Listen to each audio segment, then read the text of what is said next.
सो हम यहाँ पर बात करने वाले हैं development of embryo sac means female gametophyte की। ओके।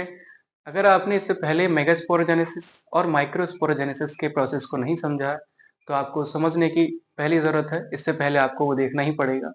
ठीक है। और मेगास्पोरोजेनेसिस को समझने के लिए आप हमारा जो चैनल है उसके प्लेलिस्ट से आप देख सकते हैं। ठीक है। क्योंकि यहाँ पर बेसिक इन्फॉर्मेशन नहीं है, थोड़ी सी एडवांस इन्फॉर्मेशन है जहाँ से प्रोसेस आगे बढ़ेगा।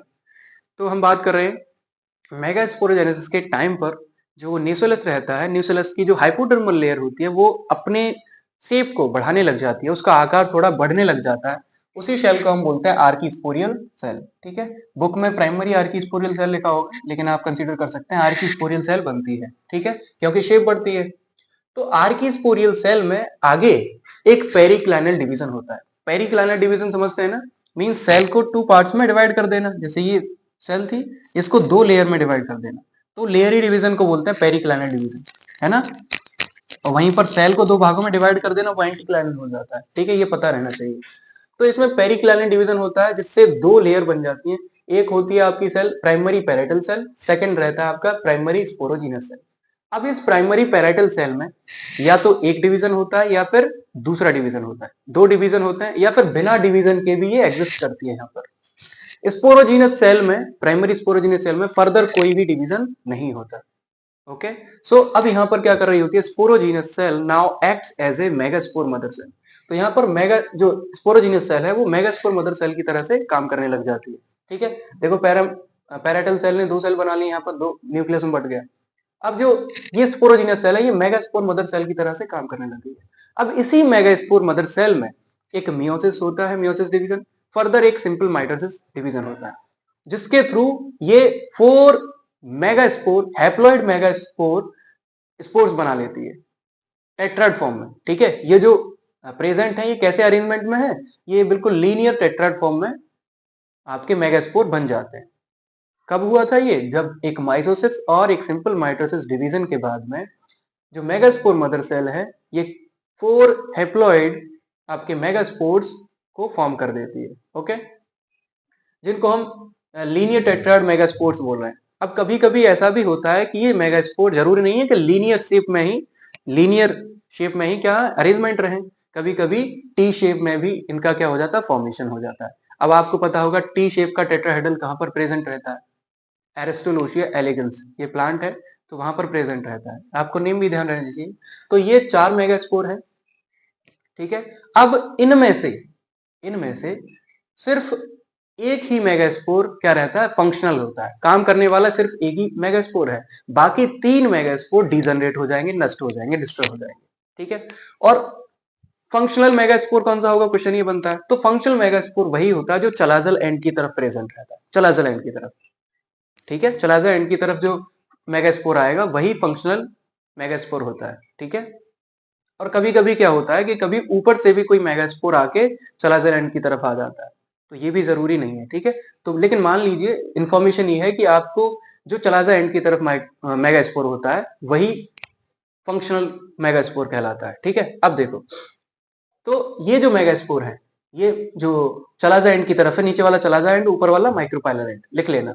तो ये वाला जो मेगास्पोर है ये थोड़ा अपनी शेल को बढ़ाने लग जाता है, अपने शेप में थोड़ी सी वृद्धि होने लग जाती है। बाकी तीन डीजनरेटिंग मेगास्पोर्स रहते हैं, दिखाई दे रहे हैं, ये डीजनरेटिंग मेगास्पोर्स हैं, ये डिस्ट्रॉय हो जाएंगे। ठीक है। और ये अपने शेप को इतना बढ़ाता है कि ये पूरे न्यूसेलस को, मोस्टली ऑफ न्यूसेलस को कवरिंग कर लेता है, पूरे न्यूसेलस को घेर लेता है। कौन, ये जो फंक्शनल मेगास्पोर है, इसकी सेल बढ़ी और ये क्या करने लग गया, डिवीजन करने के बाद में न्यूसेलस को घेरने लग गया। ठीक है। ये दिखाई दे रहा है आपको फंक्शनल मेगास्पोर है। ओके। अब देखो, ये आपको दिखाई दे रहा है डीजनरेटिंग मेगास्पोर। ठीक है। ये मेगास्पोर्स हट जाएंगे, डिस्ट्रॉय हो जाएंगे। अब क्या होता है, ये फंक्शनल मेगास्पोर जो है इसमें डिवीजन होता है दोबारा से, और इसका न्यूक्लियस टू पार्ट्स में डिवाइड हो जाता है। ठीक है। देखो, मतलब दो डॉटर न्यूक्लियाई बना लेता है। यहाँ पर डिवीजन हुआ, डिवीजन से क्या हुआ, ये जो न्यूक्लियस है टू डॉटर न्यूक्लियस में डिवाइड हो गया। अब ये डॉटर न्यूक्लियस पोल्स की तरफ जाना स्टार्ट कर देते हैं। मींस यहाँ पर डिवीजन होता है, पोल्स की तरफ पहुंच जाते हैं। मींस एक जो आपका, ये जो आपका दिखाई दे रहा है न्यूक्लियस, एक इधर वाले पोल पर और एक लास्ट वाले पोल पर पहुंच जाता है। ठीक है। अब फर्दर, अब इनमें फर्दर से दोबारा डिवीजन होता है, और यही न्यूक्लियस एक न्यूक्लियस अपने दो न्यूक्लियस बना लेता है, मींस इसमें ये जो दो न्यूक्लियस हैं अब ये 4 डॉटर न्यूक्लियाई बना लेते हैं, 4 डॉटर न्यूक्लियाई बना लेते हैं। मींस दो तो आपके माइक्रोपाइलर एंड की तरफ पहुंच जाते हैं, दो आपके माइक्रोपाइलर एंड की तरफ और दो आपके चलाजल एंड की तरफ। ठीक है, दो तो माइक्रोपाइलर एंड की तरफ, दो आपके न्यूक्लियस किधर आ जाएंगे, चलाजल एंड की तरफ। और इस तरीके से हर एक पोल के पास में दो न्यूक्लियस हो जाते हैं। ओके, इतनी बात समझ में आई होगी। अब फर्दर क्या रहता है, यहां पर हमारे पास में दो न्यूक्लियस है। अब ये दो न्यूक्लियस आगे डिवीजन करके इन अपने आप को ही डिवाइड कर जाते हैं, मतलब ये 4 से 8 न्यूक्लियस बना लेते हैं। आगे डिवीजन होता है और फिर से ये 4 से कितने बना लेते हैं, 8 न्यूक्लियस बना लेते हैं। और 4 न्यूक्लियस किधर पहुंच जाते हैं, माइक्रोपाइलर एंड की तरफ, ये वाला माइक्रोपाइलर एंड और नीचे चला जाएगा। ठीक है, 4 न्यूक्लियस माइक्रोपाइलर एंड की तरफ और 4 ही किसकी तरफ, चला जाए की तरफ। 4 माइक्रोपाइलर और 4 न्यूक्लियस चला जाए की तरफ। ठीक है, तो 4 डिवाइड हो गए, समझ में आ रहा होगा प्रोसेस।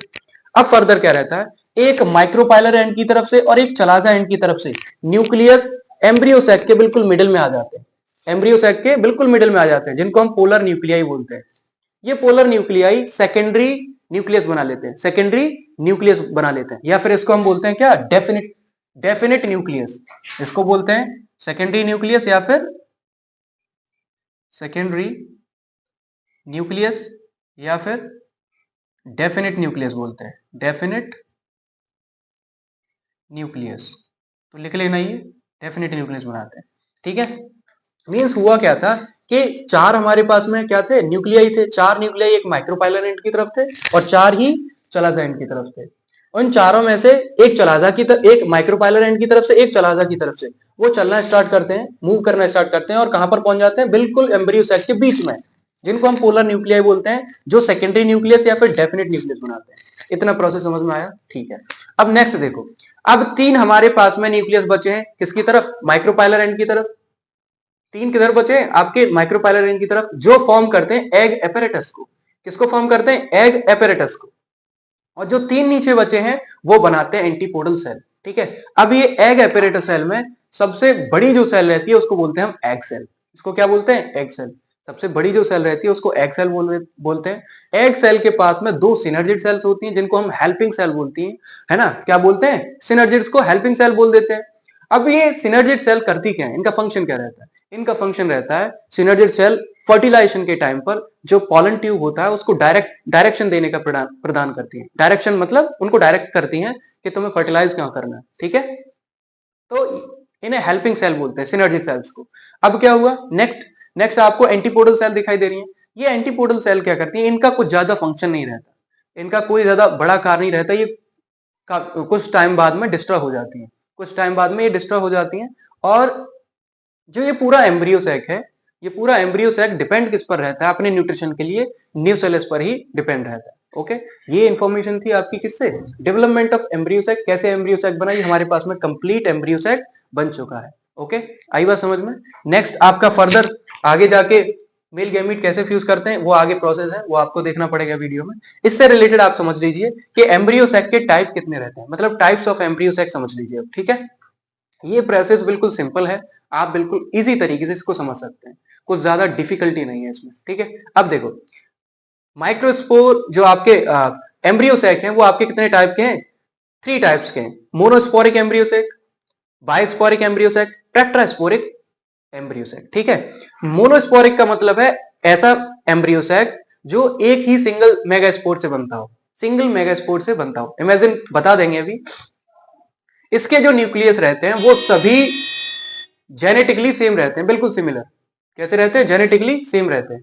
ठीक है, अब बात करें, इसमें भी टाइप होते हैं पॉलीगोनल टाइप और ओनिथोरा टाइप, पॉलीगोनल टाइप और ओनिथेरा टाइप। ठीक है, पॉलीगोनल टाइप में क्या रहता है, इसमें 8 न्यूक्लियेटेड स्ट्रक्चर रहती है। ठीक है, एम्ब्रियो सैक में 8 न्यूक्लियस होते हैं, लेकिन ये रेयर है, इनमें क्या होता है, इनमें कंडीशन होती है, सभी में डिफरेंट है। तो 8 न्यूक्लियेटेड स्ट्रक्चर रहती है। ये डेवलप कैसे करते हैं, ये चलाजा की तरफ जो माइक्रो मेगास्पोर रहता है उससे ही इनका फॉर्मेशन होता है, ये पॉलीगोनम में प्रेजेंट होता है। अगर ओनिथेरा की बात करें, ओनिथेरा टाइप में जो स्ट्रक्चर रहती है इसमें 4 न्यूक्लियस प्रेजेंट रहते हैं, ये माइक्रोपाइलर की तरफ जो मेगास्पोर होता है उससे बनते हैं। ठीक है, इतनी बात समझ में आई। तो मोनोस्पोरिक खत्म, बात करते हैं बायोस्पोरिक। बायोस्पोरिक से समझ में आ रहा होगा, ऐसा एम्ब्रियो साक जो 2 मेगास्पोर से मिलकर बना हो। ठीक है, आई बात समझ में, 2 सेल से मिलकर बना होता है। इसमें 8 न्यूक्लियस रहते हैं, 8 न्यूक्लिएटेड रहता है ये, और इसके भी 2 टाइप होते हैं, एक एलियम टाइप और दूसरा एंडीमियन टाइप। ठीक है, एंडीमियन टाइप, एंडाइमियन टाइप। तो अब देखो एलियम टाइप में क्या रहता है, ये डेवलप होता है किससे, चलाजा मेगास्पोर से, और जो एंडाइमियन है ये माइक्रोपाइलर मेगास्पोर से फॉर्म होता है, मतलब बनता है। ठीक है, देखो स्ट्रक्चर याद रखनी है आपको, कैसे कैसे बन रहे हैं। ठीक है, अगर बात करें थर्ड की, तो थर्ड है आपका टेट्रास्पोरिक। टेट्रास्पोरिक से समझ में आ रहा होगा 4। ठीक है, तो टेट्रास्पोरिक एम्ब्रियो सैक क्या है, ये डेवलप होता है 4 मेगास्पोर से। 4 मेगास्पोर नहीं, ये है सीनो मेगास्पोर्स। अब इसको सीनो मेगास्पोर क्यों बोला गया है, क्योंकि इनमें साइटोकाइनेसिस नहीं हुई। होता क्या था कि आपके पास में ये सेल होती थी और सेल आके बढ़ती थी और ये 2 न्यूक्लियस में चेंज हो जाती थी। ठीक है, तो बेसिकली क्या होता था, साइटोकाइनेसिस की वजह से यहाँ पर सेल मेम्ब्रेन बनती थी। लेकिन इस जो सीनोमेगास्पोर है, इसमें क्या बनती है, सेल मेम्ब्रेन बनती ही नहीं है, इसीलिए इनको बोला गया है क्या, सीनोमेगास्पोर। ठीक है, आगे जाके लेयर बन जाती है। जैसे मान लीजिए ये 4 न्यूक्लियस में चेंज हुआ, तो 4 न्यूक्लियस में होगा तो हर एक के बीच में क्या हो जाएगा, एक एक सेल मेम्ब्रेन बन जाती है, ऐसे बन जाती है। लेकिन इसमें बनेगी नहीं, क्या है ये, इसीलिए बोल रहे हैं हम इसको सीनोमेगास्पोर। तो 4 सीनोमेगास्पोर से टेट्रास्पोरिक एम्ब्रियो सैक बनता है। ठीक है, इसके भी टाइप हैं, एक इसे बोलते हैं अडोक्सा टाइप। अडोक्सा टाइप जो पॉलीगोनम में मिलता है, पॉलीगोनम अभी पढ़ा है हमने, ये वाला 8 न्यूक्लियस जो चलाजा माइक्स रूप से बनता है। ठीक है, मेगास्पोर से। ये है आपका प्लम्बोगो टाइप। प्लम्बोगो टाइप में क्या होता है, इसमें एब्सेंस होता है किसका, सिनर्जिड सेल्स, और एंटीपोडल सेल इसमें होती नहीं, सभी का डिफरेंस है। ये पिन्नी टाइप होता है। पिन्नी टाइप में 16 न्यूक्लियाई होते हैं, 16 न्यूक्लियस प्रेजेंट रहते हैं, मतलब 16 न्यूक्लियस। और ये U4BAC में और बाकी स्पीसीज में भी होता है, बहुत सारी फैमिलीज में, लेकिन हमने बता दिया U4BAC को याद रखना। ठीक है, चौथा है आपका पेप्रोमिया टाइप। पेप्रोमिया टाइप में क्या रहता है, सिंगल सिनर्जिड्स, ये इसके पास में सिर्फ सिंगल सिनर्जिड रहती है। ठीक है, बाकी एम्ब्रियो सैक में कॉमनली कितना रहता है, 2 सिनर्जिड सेल लगी रहती है एक सेल से, लेकिन यहाँ पर एक ही सिनर्जिड सेल रहती है और 16 न्यूक्लियस ही रहते हैं इसमें, न्यूक्लियस में 16 ही है। अब ड्रूसा टाइप क्या रहता है, इसमें बहुत सारी एंटीपोडल सेल बन जाती है। मतलब ड्रूसा टाइप में क्या रहता है, बहुत सारी एंटीपोडल सेल बन जाती है।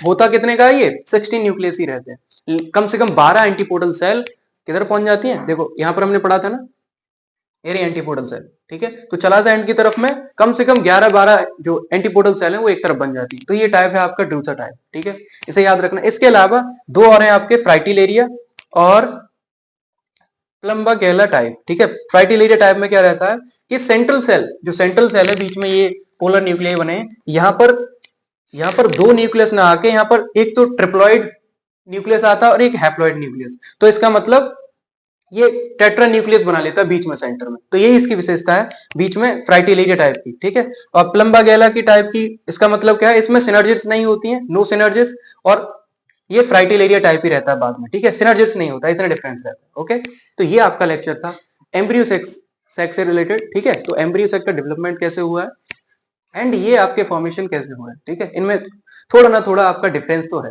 ओके, तो जो आपको इंफॉर्मेशन यहाँ से मिल जाए, अच्छी तरह से आप गेट कर पाए, तो वो आराम से आप याद कर सकते हैं। ओके, राइट डाउन कर सकते हैं। ओके, और इससे पहले आपको मेगास्पोरोजेनेसिस और उसके प्रोसेस आने चाहिए। Okay, till then just do read and do practice.